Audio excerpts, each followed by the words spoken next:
Bonjour, bienvenue sur cette session intitulée Innovation expérience dans les expositions itinérantes. Donc un petit mot pour commencer sur ce qu'est l'itinérance.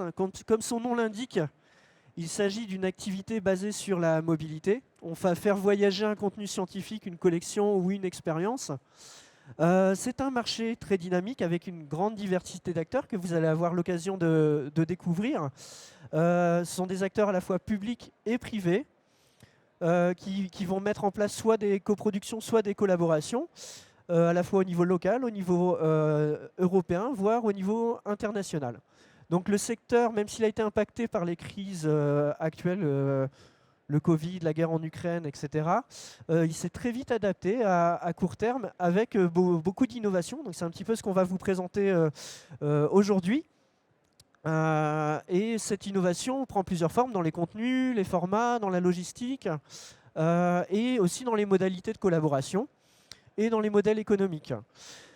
Donc nous sommes aujourd'hui avec des acteurs de l'itinérance qui vont nous rejoindre chacun un par un tout de suite après. Donc, et ces acteurs, vous pourrez ensuite aller les revoir sur le pavillon des itinérances qui se situe à 2 pas. Donc avant de leur donner la parole, je vais juste proposer à Agnès Ruiz de présenter TEO, la plateforme dédiée aux expositions itinérantes. Agnès. Merci Cyril. Bonjour à toutes et à tous. Donc je suis Agnès Ruiz, je représente le Muséum d'Histoire Naturelle de New York, mais je suis également cliente Théo. Et qui de mieux qu'une cliente pour vous parler de Théo. Donc Théo, c'est une plateforme, bien sûr, d'exposition itinérante. C'est une ressource dédiée aux expositions itinérantes nationales et internationales, conçue pour soutenir les professionnels de l'itinérance, à la fois les producteurs d'expositions, institutions culturelles et acteurs privés, qui recherchent des lieux pour faire tourner leurs expositions produites, mais également les lieux et acteurs culturels qui recherchent des projets à présenter et à intégrer à leur programmation future. Théo, c'est bien sûr Manon Delory et Fabien Niel. Et sur leur plateforme en ligne, ils proposent un annuaire d'expositions itinérantes disponible qui permet de trouver facilement des projets d'art, d'histoire, de sciences et technologies, d'histoire naturelle, de design, d'art contemporain et de culture populaire. La plateforme est conçue comme une ressource vivante où on peut trouver des études de cas, des outils pour faciliter l'accueil et la production d'expositions itinérantes. Théo est bien sûr partenaire de Muséum Connexion avec ce pavillon des expositions itinérantes que vous pourrez visiter sur le stand H38, juste à côté effectivement, qui s'appelle le Touring Pavilion. Et avec cette session, bien sûr, dédiée à l'innovation dans l'itinérance, nous espérons que cela vous inspirera. N'hésitez pas à venir rencontrer les producteurs après cette présentation. J'espère que cela vous donnera envie. Merci beaucoup de votre écoute. Alors, sans plus attendre, nous allons commencer à vous présenter les différents acteurs. Et on va, qui sont au nombre de 5 et qui œuvrent à donner naissance à de nouvelles expériences pour les visiteurs. On va commencer par une petite mise en bouche, à la fois au sens propre comme au sens figuré, avec Banquet, une exposition qui fait appel aux 5 sens. Donc, Corinne Michelet-Bungo d'Univers Science, c'est à vous, je vous en prie. On a un petit souci d'affichage, mais ça devrait se régler peut-être. Petit problème de carte graphique.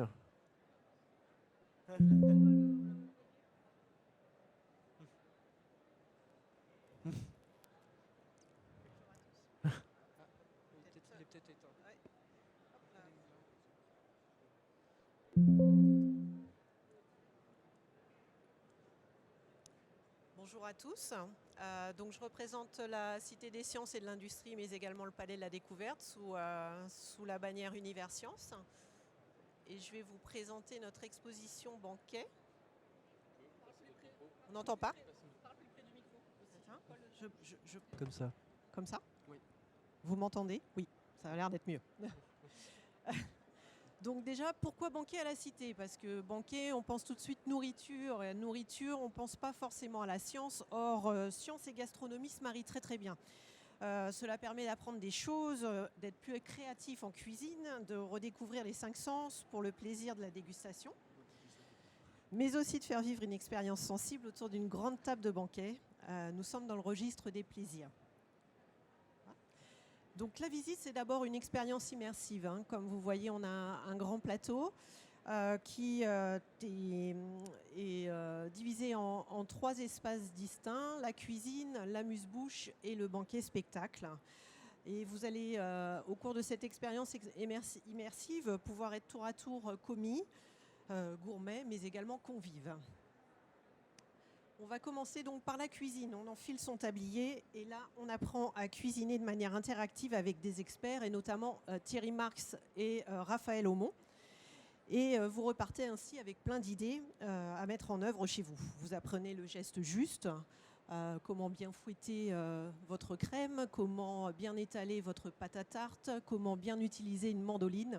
Tout ça, l'air de rien, implique la science. Ensuite, on passe en amuse-bouche, où là, on éveille les 5 sens. C'est un espace multisensoriel et gourmet. Vous dégustez une madeleine colorée pour comprendre l'influence de la vue sur le goût. On ne le sait pas toujours, mais effectivement, la vue est un sens très important quand on mange. Vous testez ensuite votre nez pour distinguer arômes et saveurs. Vous écoutez les textures et vous faites une dégustation comparée de chocolat noir dans une expérience participative. Vient enfin le temps de devenir un convive et on se met à table. Autour de cette grande table, vous vivez un grand banquet, qui est un spectacle immersif et multisensoriel, qui vous transporte dans la fantasmagorie d'un menu original inventé par Thierry Marx et Raphaël Aumont sur une grande table animée. C'est un moment de ressenti, d'émerveillement, de magie qui vient conclure la visite. L'immersion s'appuie sur une scénographie enveloppante avec un mapping visuel. Vous avez 12 vidéoprojecteurs qui vous plongent vraiment dans la magie du banquet. Et vous avez également des diffusions olfactives pour vous donner une réalité organique à ce repas. Donc banquet est donc une exposition festive qui éveille autant les papilles que les neurones. Elle s'adresse à un public familial et général. Elle est recommandée à partir de 9 ans et disponible en 2 formats, donc moyen et grand. Donc voilà les données. Merci Corinne. Est-ce que dans le public, des gens auraient une ou 2 questions? D'accord. Merci. Voilà. Merci. Un témoignage. Merci. Merci beaucoup. Oui. C'est la taille pour l'itinérance. Dans son format actuel, on est plus proche des 850 mètres carrés.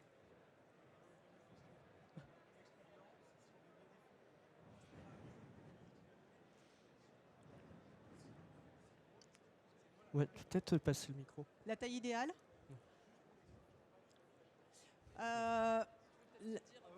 La taille idéale en itinérance serait bien évidemment sur 600 mètres carrés, de manière à pouvoir vraiment pleinement exploiter la partie immersive sur le banquet spectacle. Mais même en 400 mètres carrés, on a fait en sorte que justement ça ne soit pas une expérience diminuée.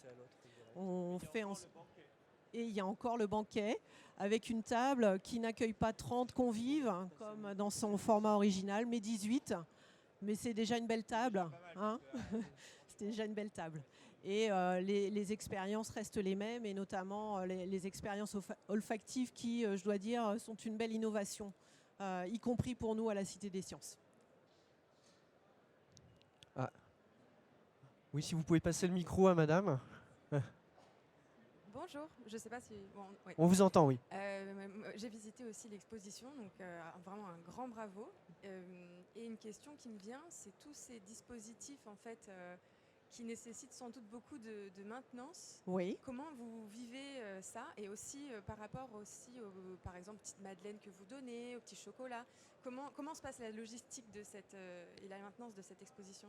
Alors, sur la logistique, in situ, nous avons des équipes qui sont sur le pont tous les jours, hein, de manière à pouvoir réapprovisionner à l'instant T vraiment toutes les équipes, et donc les distributeurs pour le chocolat. On a des personnes qui font la distribution des petites madeleines en direct. Et puis tous les jours avant l'ouverture de l'exposition, on vérifie que tout est bien opérationnel. Merci. Merci. Alors on va vous proposer une deuxième présentation. Pour vous dire quelques mots, donc c'est un catalogue d'exposition qui associe des œuvres issues de grandes collections originales à des outils immersifs. Donc c'est l'objectif des 3 expositions que va vous présenter Iole Martinenghi, j'espère que je prononce bien, de Contemporanea Progretti. Iole. Ouais. Bonjour à tous. Tout d'abord, je vous prie de m'excuser pour mon prononciation. J'espère que tout sera compréhensible. Je m'appelle Iole, je m'occupe des partenariats museo à Contemporanea Progetti. Nous sommes une entreprise basée à Florence qui est spécialisée dans l'organisation d'expositions itinérantes depuis plus de 20 ans dans le monde entier. Aujourd'hui, je voudrais vous présenter 3 expositions que nous sommes en train d'organiser. La première est Les Étrusques, qui débutera à Nîmes au Musée de la Romanité le 15 avril. Cette grande exposition révèle l'histoire de la civilisation étrusque à travers une sélection de 150 œuvres originales provenant du Musée archéologique national de Florence, du Musée étrusque Guarnacci de Volterra, mais aussi de la précieuse collection Campana du Musée de la Romanité de Nîmes et de nombreux artefacts de fouilles archéologiques de la Gaule méridionale.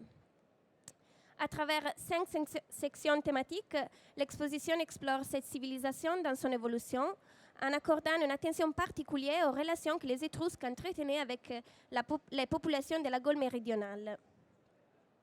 La sélection exceptionnelle d'œuvres originales comprend des urnes cinéraires, des autres livres, des bijoux en or, des objets du quotidien. Tout au long de l'exposition, les objets originaux interagissent avec des éléments multimédia, des salles immersives et des contenus interactifs. Mais en quoi l'exposition est-elle innovante? Un premier élément consiste dans l'étude réalisée autour du fronton du temple de Nîmes. En effet, la disposition de métopes sur les frontons a toujours été controversée, mais l'exposition itinérante a fourni l'occasion de reprendre les recherches autour du fronton et de contextualiser l'œuvre dans une discussion archéologique. Le comité scientifique a émis l'hypothèse que la composition originale était celle que nous voyons ici. Un autre élément réside dans notre flexibilité pour réaliser des expositions sur mesure, tailor-made, qui peuvent s'adapter aux différents musées. Depuis 2019, nous avons réalisé 3 différentes éditions de cette exposition en Corée, en Espagne et en France, en intégrant par exemple les collections locales. Comme je l'ai dit, l'édition française est spécifiquement centrée sur la relation avec la Gaule. L'innovation se reflète également dans l'inclusion. Pour l'édition espagnole, on avait réalisé des reproductions en modèle de grands éléments architecturaux et des œuvres originales pour permettre aux personnes aveugles d'avoir une meilleure compréhension de la conception spatiale et de faire une expérience tactile. On passe à la deuxième exposition, Inde, reflet de Montsarret, qui débutera en octobre au château des Ducs de Bretagne de Nantes. Créée en collaboration avec le Musée national d'art oriental Giuseppe Tucci de Roma, l'exposition présente 150 objets originaux couvrant plus de 1300 ans d'art indien. L'exposition est illustrée par la danse gracieuse et puissante des sculptures en pierre de dieux et déesses indiens, par les expressions artistiques sereines de Bouddha, par des miniatures et des peintures colorées, par les bijoux et les arts populaires. 4 sections thématiques explorent les influences culturelles et les manifestations artistiques des 3 grandes traditions religieuses de l'Inde, l'hindouisme, le jaïnisme et le bouddhisme. Encore une fois, l'exposition associe des œuvres originales avec des appareils multimédia et des salles immersives. En ce qui concerne l'innovation, l'exposition présente des éléments réalisés en 3D. En effet, chaque section est accessible via son propre portail, une reconstruction en 3D d'un détail architectural d'un monument religieux ou d'un temple important. Cela se voit aussi dans les grottes bouddhistes, où les éléments 3D donnent l'illusion optique d'être à l'intérieur de la grotte, intégrant ainsi des moments de contemplation pour les visiteurs. L'exposition donne aussi l'occasion de vivre une expérience multisensorielle. Le public aura la possibilité de toucher les tissus typiques de l'Inde. Il sera immergé dans les odeurs d'épices et d'encens sur des notes de chant et de danse liées aux traditions indiennes. Toute l'identité visuelle de l'exposition a été définie autour des 3 couleurs qui correspondent aux 3 religions et un parcours simplifié a été conçu spécifiquement pour les petites. Enfin, je vous présente notre nouvelle expérience immersive sur la Renaissance à Florence. Oui. Donc on a une petite vidéo pour cette exposition. L'audio.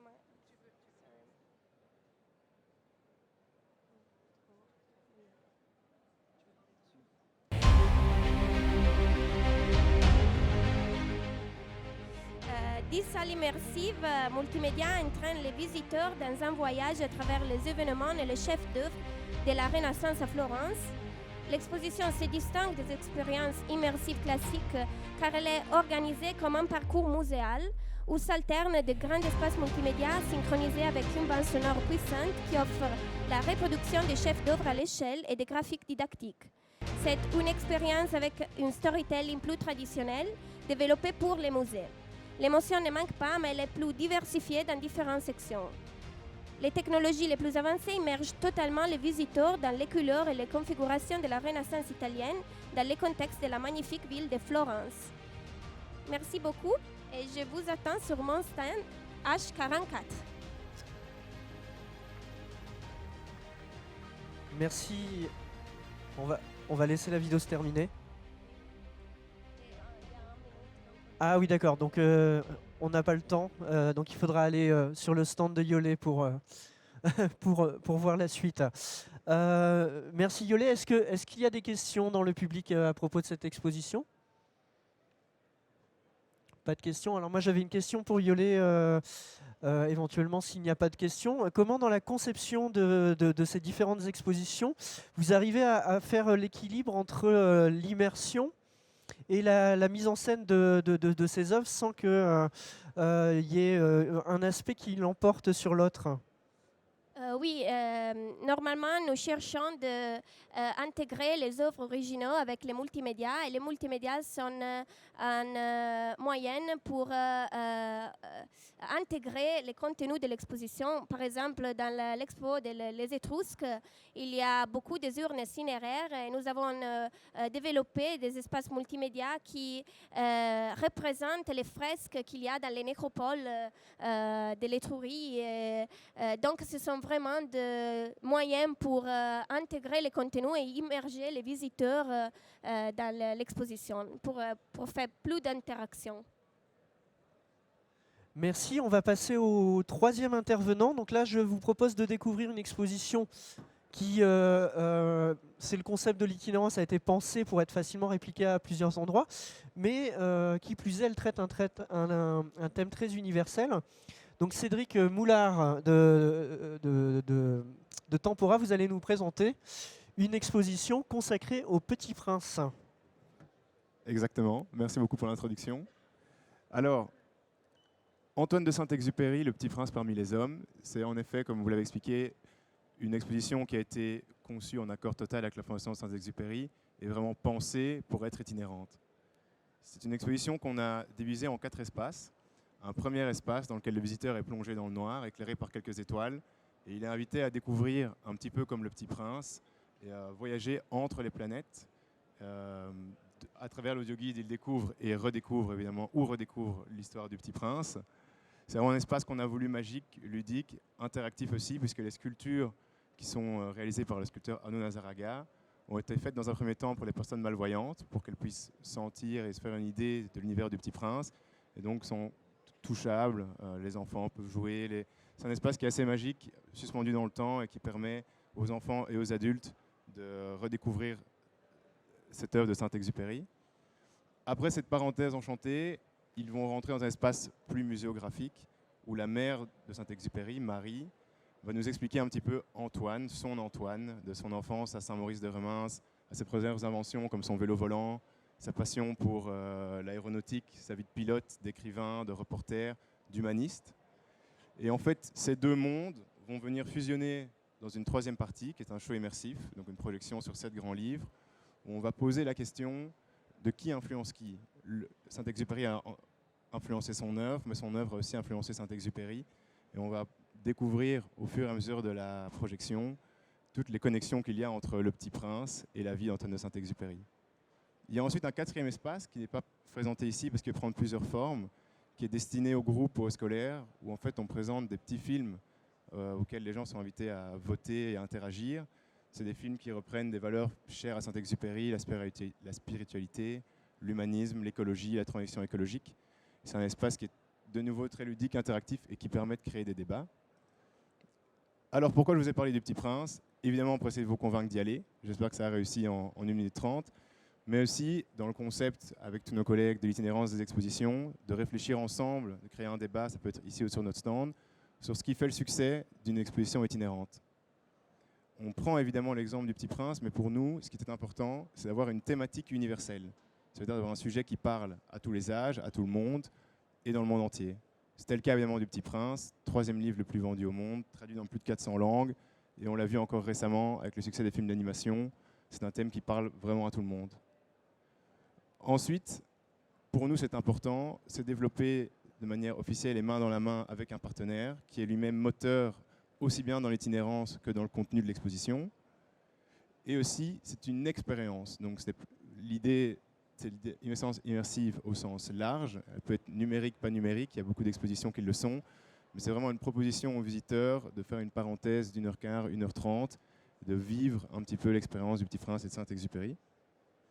Et alors, sur des points plus logistiques, une exposition itinérante, c'est évidemment important qu'elle soit construite de manière à être duplicable pour pouvoir rentrer facilement dans les plannings des différentes salles dans le monde entier et qu'elle soit adaptée, ou puisse être adaptée de manière scénographique et de manière de contenu pour résonner de manière plus profonde avec les gens dans le monde entier. Si on prend l'exemple de Saint-Exupéry, à New York, ça ferait beaucoup de sens car il a habité à New York. On peut tout à fait adapter une partie du contenu, une partie des parties, pour que ça fasse plus de sens dans les régions locales. Donc voilà, l'idée c'était de vraiment créer un débat, on peut interagir en question ou sur notre stand. On a sans prétention utilisé ces 5 points-là.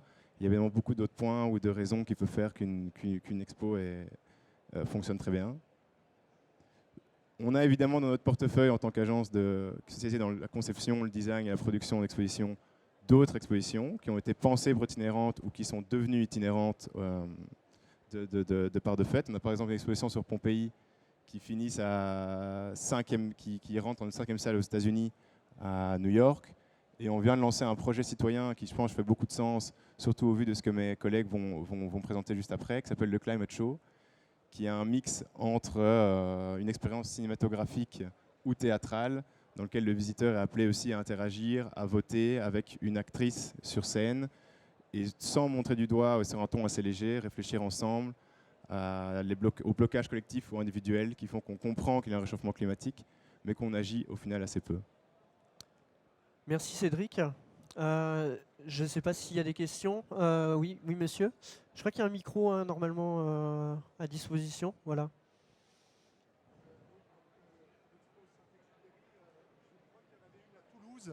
À l'Envol des Pionniers et à Lyon. C'était pas les mêmes formats, donc est-ce que vous pouvez nous raconter comment ça s'est fait? Exactement, merci beaucoup pour la question. En effet, l'exposition de Lyon, qui est maintenant à Bruxelles, est dans un format de 1200-1300 mètres carrés. Mais de nouveau, pour revenir sur le côté adaptation, en effet, à l'Envol des Pionniers, qui a vocation à être un musée plutôt axé sur l'aéronautique, on a adapté une partie des espaces pour mettre en avant la vie Saint-Exupéry pilote, une partie sur le Petit Prince, qui est en fait la première partie avec les sculptures de Nazaraga, immersive, magique, dans lequel le visiteur peut se plonger. Et eux exposent évidemment aussi certains avions qui font beaucoup de sens par rapport à l'histoire de Saint-Exupéry. Et on est sur combien de mètres carrés? Sur 600 à 800 mètres carrés, ouais.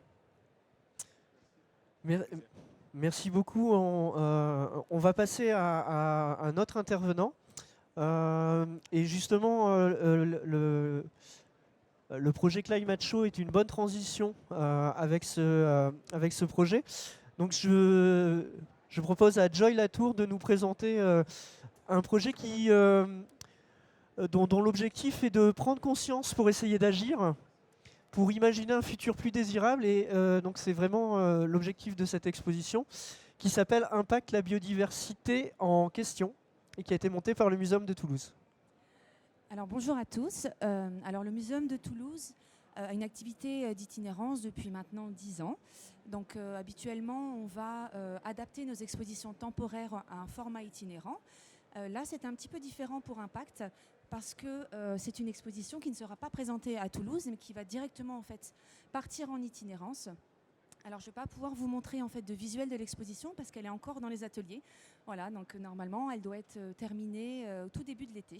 Voilà, pour une première présentation à la fin d'année. Alors, le Muséum de Toulouse a souhaité s'engager, alors tant au niveau de ses actions internes à Toulouse, mais aussi au niveau de l'itinérance, avec une exposition qui va parler d'un sujet qui est quand même assez d'actualité et assez fort, l'impact de l'homme sur l'environnement. Alors là, l'idée, c'est assez humblement d'essayer de prendre conscience de certains enjeux et de la crise, mais aussi les conséquences que ça va pouvoir avoir sur notre futur. Donc on va être sur un parcours chronologique, qui va être divisé en 3 mondes. Les mondes d'hier, le monde d'aujourd'hui et le monde de demain. Pour la superficie de l'exposition, on est, nous, habituellement, sur des formats entre 150 et 450 mètres carrés. Donc là, ça va être une exposition qui va être assez modulable et qui va pouvoir monter jusqu'à 450 mètres carrés. Voilà. Alors pour le parcours, ces 3 mondes, les mondes d'hier, on va être vraiment sur une mise en perspective de l'histoire du vivant. L'idée, c'est vraiment de prendre conscience que finalement, l'être humain, ça fait pas si longtemps que ça, qu'il est sur Terre. Donc là, on va vraiment parler de l'apparition de la vie sur Terre, de l'histoire de la planète Terre, des différentes extinctions que la planète a déjà subies. L'idée, c'est aussi de commencer à planter un petit peu des graines, à parler des chasseurs-cueilleurs, du néolithique, et de se rendre compte que dès le départ, en fait, l'homme a eu un impact plus ou moins fort sur son environnement, proche ou en tout cas ensuite un petit peu plus éloigné. On passe ensuite au monde d'aujourd'hui. Donc là, on va vraiment sur une évaluation de l'état de la biodiversité à travers le monde. Essayer de mesurer la perte, essayer de comprendre un petit peu les raisons. On va être sur une analyse de notre mode de vie, mais pas que, aussi notre mode de production. Là, on a des dispositifs notamment où le visiteur va pouvoir appuyer sur une poche de jean et ça va lancer une projection. Et ça, l'idée, c'est de prendre conscience que, avant d'avoir ce jean-là dans notre armoire, il va y avoir tout un processus, que ce jean, il a parcouru le tour de la planète parfois plusieurs fois. Donc, c'est en fait des objets assez simples comme ça de notre quotidien, essayer de voir l'impact caché, en fait, de notre consommation. Pour la dernière partie de l'expo, le monde de demain, donc on va essayer d'imaginer un petit peu des scénarios. L'idée, c'est de ne pas de culpabiliser le visiteur, c'est quand même de terminer sur quelque chose d'un petit peu plus positif, d'avoir un petit peu d'espoir. On va essayer de repenser notre mode de vie, peut-être notre rapport à la nature aussi. Ça a beaucoup changé au fil des années. Essayer de lier aussi la vie en ville avec la biodiversité. Ce n'est pas forcément incompatible. Il y a quand même pas mal d'initiatives, que ce soit des initiatives locales ou nationales, pour essayer d'accueillir un petit peu cette biodiversité. Et parler aussi de la résilience absolument incroyable de la nature. Parler de nos actions aussi. On a des actions positives aujourd'hui. On peut avoir des programmes de conservation qui fonctionnent. Voilà, donc c'est un état des lieux un petit peu de ce qu'on peut faire aujourd'hui, ce qui fonctionne. Et ça nous amène sur la conclusion où là, on a travaillé avec un artiste qui nous a fait des scénarios pour 2050 un petit peu loufoque, mais voilà, c'était terminé peut-être sur quelque chose d'un petit peu plus léger. Alors pour l'expo, on a quelques focus, on a des bornes sondages un petit peu partout dans l'expo. L'idée, c'est d'avoir un peu l'avis des visiteurs. Donc ça va permettre de comptabiliser les réponses des visiteurs. On va avoir des focus virus aussi, des bornes indépendantes, parce qu'il faut en parler. Les virus ont un rôle dans la biodiversité, ont un rôle dans l'évolution, et ça, on ne le sait peut-être pas forcément. Donc on a ces petits espaces-là. On va travailler aussi avec des artistes pour représenter en fait des espèces éteintes, mais sous forme de pliage origami. Donc l'idée, c'était d'avoir quand même une petite signature artistique dans cette exposition-là, qui a un sujet un petit peu difficile. Et pour le cloisonnement de l'espace, on va travailler avec un photographe animalier qui va nous permettre de faire des tirages vraiment de très très grand format pour pouvoir cloisonner les différents espaces. Voilà. Merci beaucoup, Joy. Est-ce qu'il y a des questions au sujet de cette exposition? Moi, j'ai une... Ah, monsieur?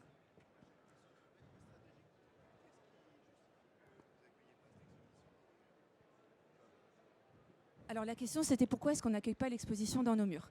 Alors nous au niveau de notre programmation, on va avoir l'espace permanent, l'espace semi-permanent, l'espace temporaire. Et c'est vrai que là notre programmation était déjà établie, pour être honnête, sur les années à venir. Et en plus on est en train de refaire notre espace semi-permanent et on va parler de la biodiversité. Donc on ne voulait pas faire doublon, on voulait laisser un petit peu le temps de travailler sur notre semi-permanente. Voilà pourquoi on ne l'a pas accueilli. Ouais. Alors je crois aussi, Joy, que vous avez lié la parole aux actes dans cette exposition avec une réflexion poussée sur l'éco-conception de cette exposition et notamment une démarche particulière dans le choix du mobilier. Vous pouvez en dire quelques mots ? Oui, effectivement. Donc ça, c'était un peu une conséquence du Covid. En fait, on a accueilli une expo chez nous, à Toulouse, du Muséum de Londres. Et à cause du Covid, les équipes ne pouvaient pas venir démonter. C'est vraiment une magnifique exposition. Et on a discuté avec le Muséum de Londres. On s'est dit, écoutez, vous ne pouvez pas la rapatrier. Nous, ce qu'on va faire, c'est qu'on va racheter l'intégralité du mobilier de l'exposition et on va se l'approprier. On va travailler avec notre scénographe en interne. On va refaire une autre exposition. Donc ça tombait bien parce que c'est une exposition en bois. Donc là, au niveau du prix des matériaux, c'était quand même une bonne stratégie pour nous. Mais surtout, ça permettait d'inscrire en fait, le projet vraiment dans une démarche beaucoup plus éco-responsable. Et donc le mobilier est intégralement en fait, recyclé. Et on essaie aussi de mettre ça en place pour la tournée de l'exposition, essayer de décarboner un petit peu la tournée. Et voilà, on espère qu'on va pouvoir faire ça pour toutes nos expositions, pour toute notre activité. Donc oui, c'est une première pour nous parce que c'est penser les expos à l'inverse. On ne construit pas une exposition à partir d'un mobilier. On construit une exposition à partir d'une idée, à partir d'un parcours, d'un contenu et ensuite le scénographe il va intervenir. Donc là, ça a été quand même un sacré défi pour nous, en tout cas, en interne. Voilà. Mais, merci. Je précise aussi que, alors, elle ne sera pas présentée lors de cette conférence, mais vous pouvez aussi découvrir au sein du pavillon des expositions itinérantes une exposition qui s'appelle Vaisseau Terre, qui est proposée par la Cité de l'Espace de Toulouse également.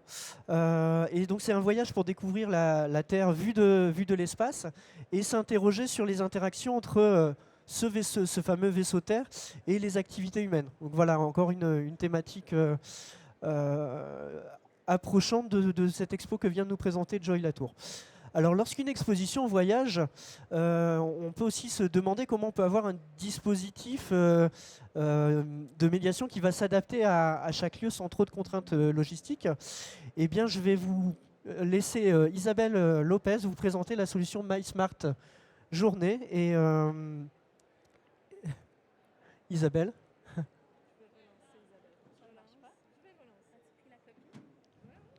Bonjour à tous. 1, 2, 2. Donc,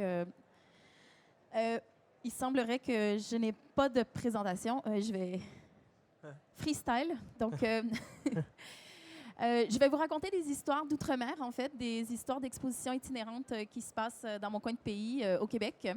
Donc, la première, peut-être qu'en petit, on peut le voir, mais c'est une exposition, en fait, qui raconte l'histoire de la traite des Noirs, mais au Canada, on ne le sait pas, mais il y en a eu. Ce n'est pas connu, c'était un pan, on ne me l'a jamais dit à l'école d'ailleurs. C'est un pan occulté de l'histoire et il y a un artiste québécois qui avait eu cette idée de... Ah voilà, ben, au moins on en a une. Donc on avait un artiste québécois qui a eu cette idée de raconter, de prendre les petites découpures de journaux où est-ce que les propriétaires faisaient les petites annonces pour offrant une récompense en échange de retrouver l'esclave qui s'était enfui. Alors, c'est pour ça que ça s'appelle Fugitif comme exposition. Et ensuite, à l'aide de descriptions qui n'avaient pas eu dans les journaux, ils ont fait des portraits robots qui ont demandé à des artistes, certains de la diversité d'ailleurs, qui peut-être dans mon imaginaire avaient peint finalement un de leurs ancêtres, de recréer ces personnages-là. Et à côté, en fait, il y avait des affichages comme ça avec l'histoire un peu de ce fugitif-là. Qu'est-ce qui est arrivé? Est-ce qu'on l'a retrouvé? Est-ce qu'il y a eu des enfants? Et ainsi de suite. Cette exposition-là a gagné le prix de l'Association des musées canadiennes. Donc, c'était une petite expo qui était au Musée des Beaux-Arts du Québec qui, finalement, s'est fait remarquer. Et la Commission des droits de la personne québécoise ont choisi de l'acheter, en fait, et de lui donner une grande tournée québécoise. Et pour 3 ans, elle fait tous les musées, toutes les villes, un peu partout. Et vous voyez ici, on a ici Webster. Webster qui est très connu, en fait, une des choses qui est fascinante chez lui, il fait des podcasts incroyables. Alors, ils ont décidé d'augmenter cette exposition en rajoutant, entre autres, des audios.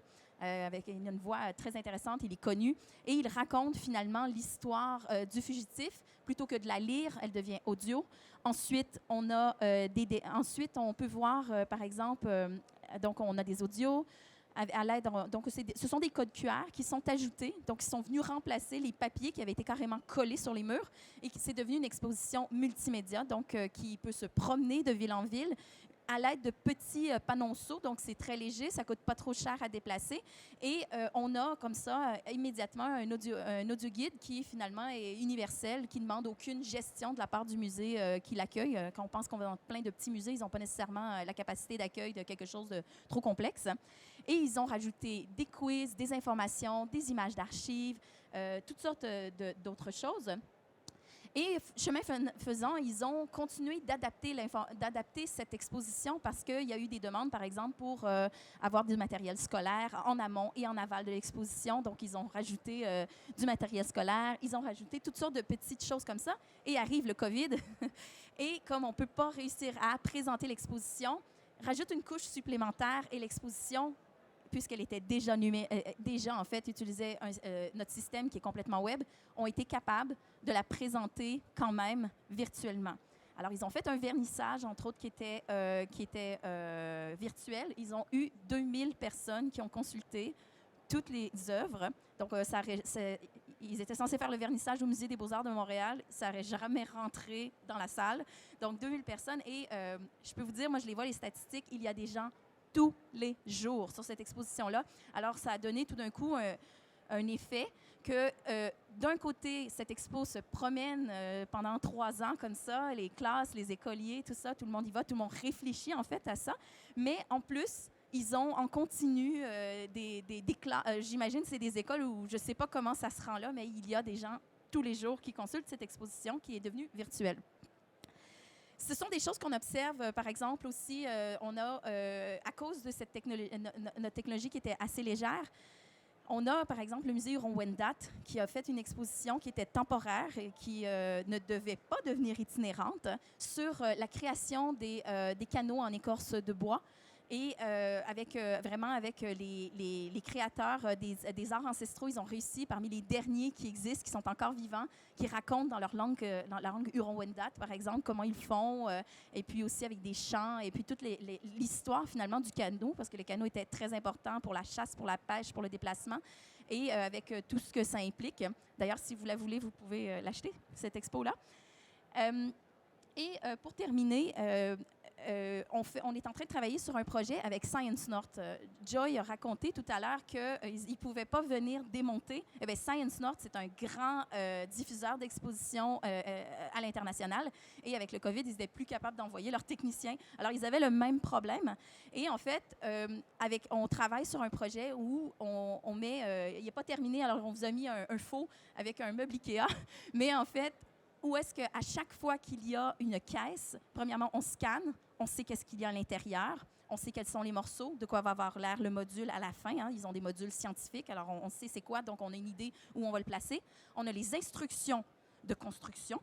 On a à chaque étape, et ensuite, on a des instructions sur comment tester comment fonctionne le module. Et sur le module, il y a un autre code QR caché qui, lui, lorsqu'il est scanné, pendant la durée parce que souvent, ils la louent pour 1 an ou quelque chose comme ça. S'il y a un problème, il y a les FAQ, du troubleshooting et les gens à qui contacter. Okay? Donc, et ensuite, quand c'est le temps de la remballer, il y a les instructions pour la remettre dans la boîte correctement, pour ne pas avoir de pénalité ou de choses qui brisent dans le transport, pour que ça soit fait par eux-mêmes, et ce, sans aucun point d'interrogation, parce que c'est quand même difficile monter et démonter. Donc, voilà, 3 histoires de ça. Je ne vous parlerai pas de notre technologie. Elle est simple, elle est facile à utiliser et on est ravis qu'elle soit utilisée dans des contextes itinérants. Merci beaucoup Isabelle. Il y a peut-être éventuellement des questions? Non, pas de questions. On peut, justement, comme on a un petit peu de temps, est-ce que tu peux nous expliquer comment ça fonctionne un petit peu plus en détail? Oui, très simplement, nous avons créé un système qui permet de construire très facilement des contenus, imaginez des microsites qui permettent de documenter chacun des objets. Donc, ça vient remplacer des guides. Et on a gagné plusieurs prix d'innovation au Québec, dont le Grand Prix d'excellence du tourisme, parce que ça prend 5 minutes de s'adapter à ça. Donc, on a des muséologues qui avaient des iPhone 5, qui se retrouvent à faire des jeux pour enfants, des escape games ou des choses comme ça. Et ils kiffent, hein? Ils ont du plaisir. C'est un outil qui génère de la créativité. On est très fiers de ça. Nous avons une bibliothèque de fonctionnalités qui sont uniques, qui, lorsqu'elles sont emboîtées les unes dans les autres, comme des blocs Lego, permettent de faire des choses un peu comme dans votre tête. Tout simplement. Donc, des quiz, des informations au hasard, selon l'heure de la journée, des contenus cachés derrière des bonnes réponses. C'est un peu comme des passwords, des choses comme ça. Et l'un des avantages de faire ça, c'est, entre autres, vous savez, quand on déplace une expo d'un endroit à l'autre, vous en parlez beaucoup de l'adaptation au lieu ou encore selon avec les collections, mais il y a surtout aussi la compréhension du public. Donc, il y a au-delà de la langue, il y a aussi parfois une espèce de contexte qu'il faut réexpliquer ou encore connecter finalement avec qu'est-ce qui se passe localement. Avec notre système, c'est assez facile, ça prend quelques minutes, on est capable de rajouter des contenus, changer des choses. C'est très rapide. Donc, on a créé ça parce que je trouvais ça fou que ce soit difficile comme ça de faire de la techno dans des organisations patrimoniales. J'avais vraiment envie de quelque chose qui faisait que les gens pouvaient faire leur métier et plus jamais se soucier de la technologie. Alors, on a essayé d'enlever tous les points de friction les uns avec les autres. Et puis, on est fascinés parce qu'on a des musées qui, avant, faisaient des expos en 18 mois, qui les font maintenant en 3 semaines au niveau de la médiation. Merci beaucoup. Je pense que c'est très clair et ça fait envie. Eh ben, je vais remercier les acteurs. Allez, ils sont peut-être repartis certains sur leur stand. Il nous reste Yolé et Corinne, pardon, et puis Cédric aussi. Donc voilà, je vais les remercier pour nous avoir proposé tous ces angles d'innovation dans le développement de nouvelles expériences pour les visiteurs.